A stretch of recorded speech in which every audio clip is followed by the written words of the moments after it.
Halo, this is Insomnia. Kami ada di belakangmu. Halo para pendengar Insomnia.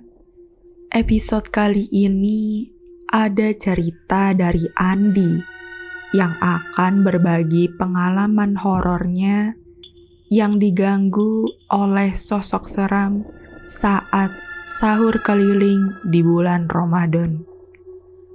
Harap hati-hati selama mendengarkan, karena mereka selalu ada di belakangmu. Selamat mendengar.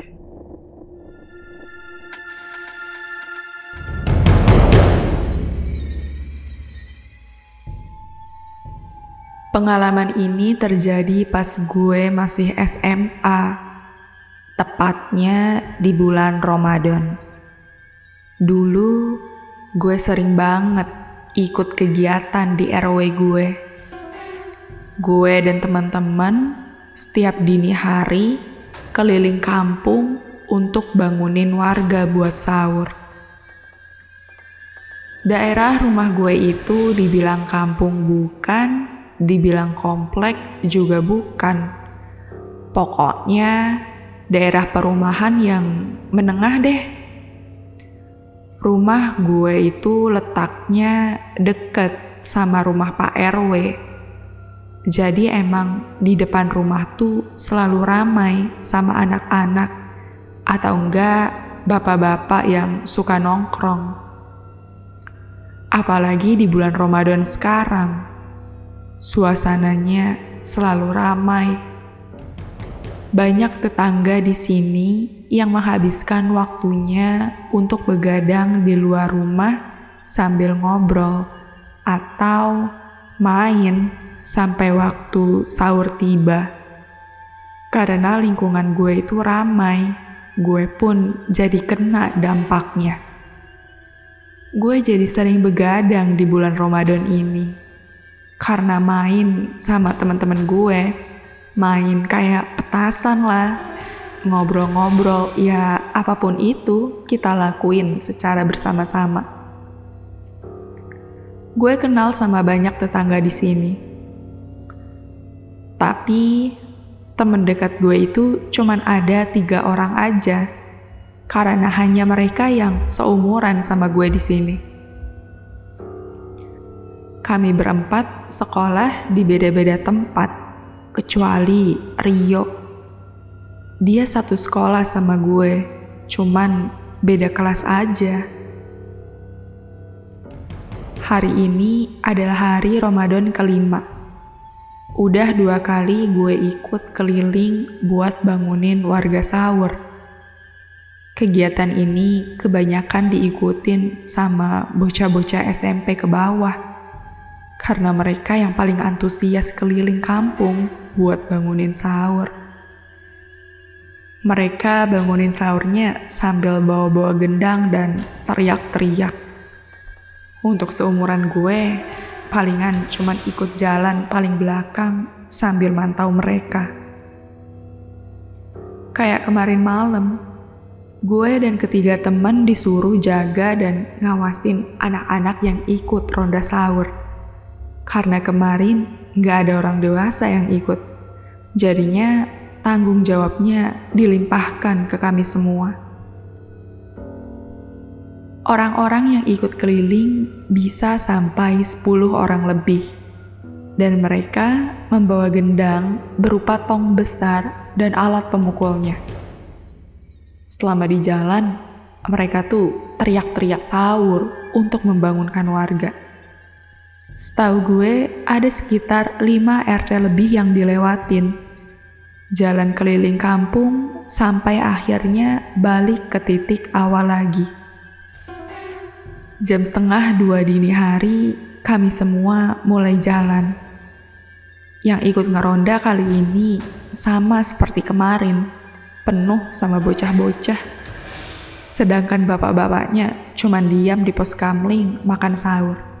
Aduh, yuk besok kita gak usah ikut lagi deh, mager banget gue asli. Makanya jangan ketemu sama Pak RW. Dia mah suka tiba-tiba nunjuk kita buat ikut keliling. Rio hanya mengiyakan dengan malas. Dia sebenarnya juga mager ikut sahur keliling. Tapi ya apa boleh buat, karena udah ditunjuk Pak RW untuk ikut.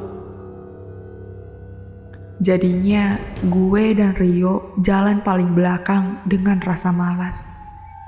Sesekali Rio jalan sambil main HP. Sialnya gue lupa bawa HP. Aduh, alhasil ya gue ikut teriak-teriak sahur bareng anak-anak. Di tengah-tengah perjalanan, Rio tiba-tiba menarik tangan gue untuk berhenti. Dia memaksa gue untuk lihat ke HP yang ditunjukkannya. Sebuah berita bola yang lagi viral. Gue dan Rio emang suka bola. Kami berdua suka sharing berita-berita bola. Ih, iya yuk, itu viral banget. Coba mana sini gue baca. Gue kemudian berhenti dan langsung mengambil HP Rio untuk membaca beritanya. Berita yang gue baca ternyata cukup panjang. Lama-kelamaan, gue pun malas untuk membacanya. Dan gue pun berhenti. Udahlah, lanjut jalan lagi. Anak-anak mana? Pas gue lihat ke sekeliling, rombongan yang ngeronda udah hilang. Pas gue lihat di ujung sana, ternyata ada belokan. Sepertinya mereka udah jalan jauh dari tempat gue berdiri ini. Yuk, ayo jalan, kita ketinggalan. Tapi Rio gak peduli. Udah biarin aja mereka duluan. Ucapnya yang masih melihat ke HP. Ya udahlah, gue ngikut Rio aja. Kami pun jadi jalan terpisah sama rombongan sahur keliling tadi. Gue dan Rio jalan dengan santai. Rio dari tadi masih ngeliatin HP-nya. Gue sekarang ada di RT yang daerah kondisinya cukup sepi dari yang lain. Karena kebanyakan rumah di sini tidak berpenghuni. Kiri dan kanan gue tuh rumah semua, dan jalan di sini agak gelap. Saking sepinya, gue sampai mendengar ada suara kicauan burung yang lewat. Gue gak tahu itu burung apaan, karena burungnya juga gak kelihatan. Yuk, mati lampu. Tiba-tiba, rumah yang ada di samping kita ini mati lampu. Semua lampu yang tadinya hidup di teras-teras rumah tiba-tiba mati. Kondisi jalan pun menjadi semakin gelap. Rio yang tadinya sedang mainin HP, sekarang ia jadikan HP-nya untuk penerangan jalan. Sebenarnya tanpa penerangan kami berdua masih bisa ngelihat jalan. Karena ada bantuan dari langit yang gak begitu gelap.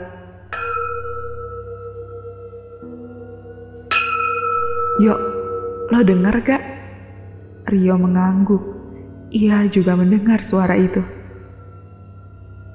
Siapa yang mukul tiang listrik yuk? Emang sepanjang jalan ini ada tiang listrik? Setahu gue gak ada. Rio gak membalas. Dia cuma diam. Psst, psst.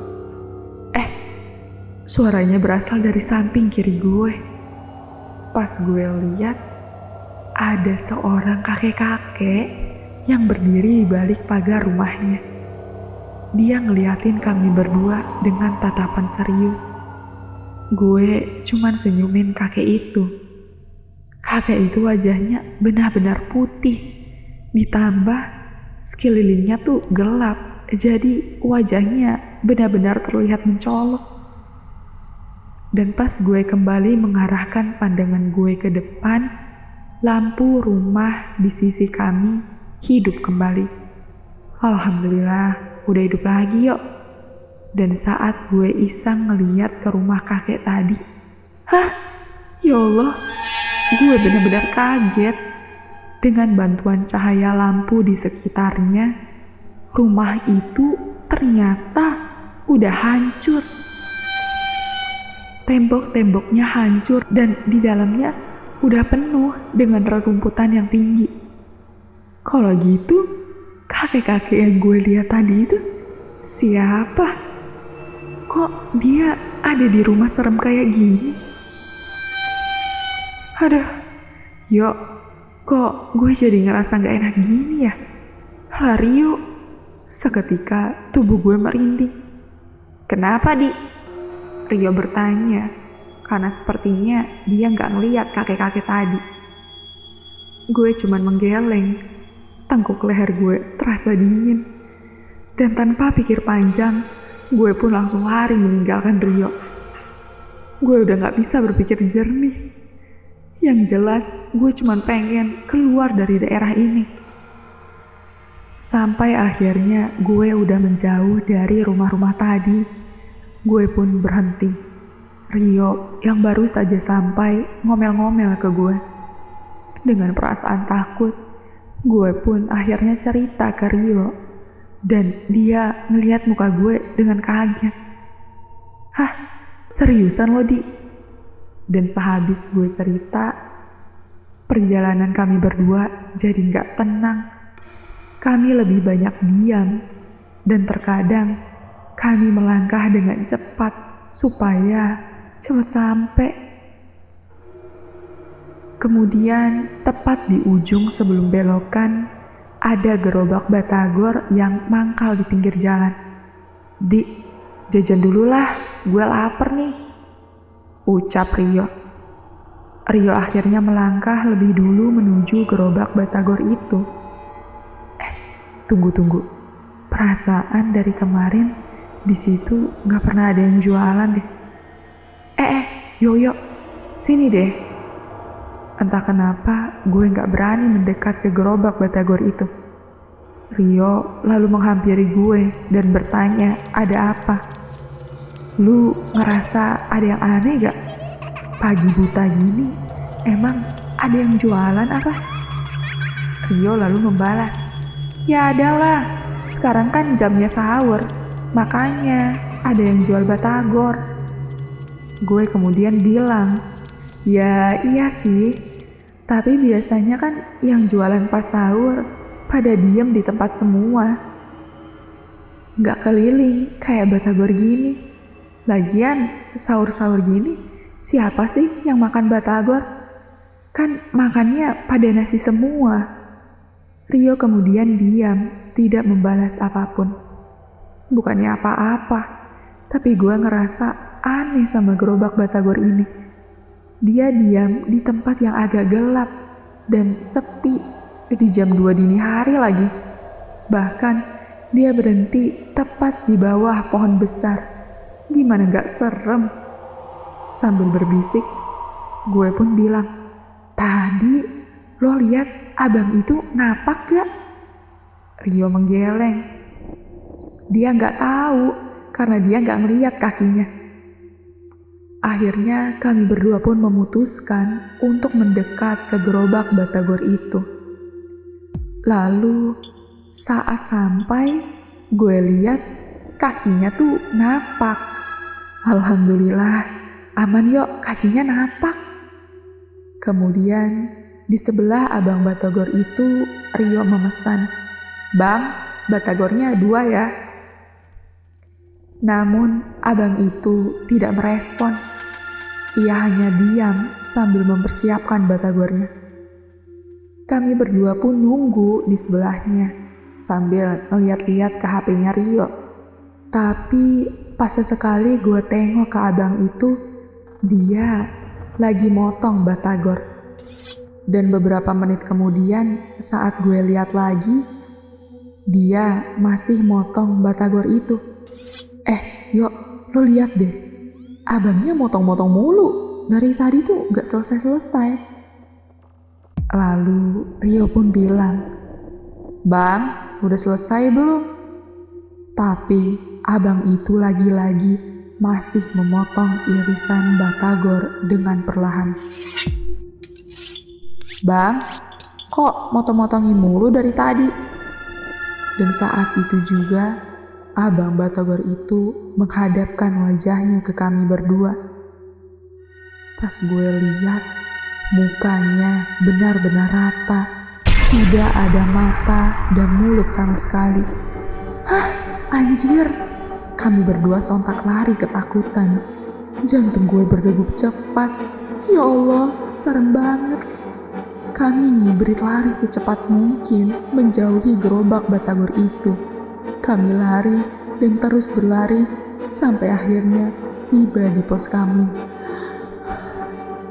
Dari situ, kami berdua gak mau lagi ikutan sahur keliling.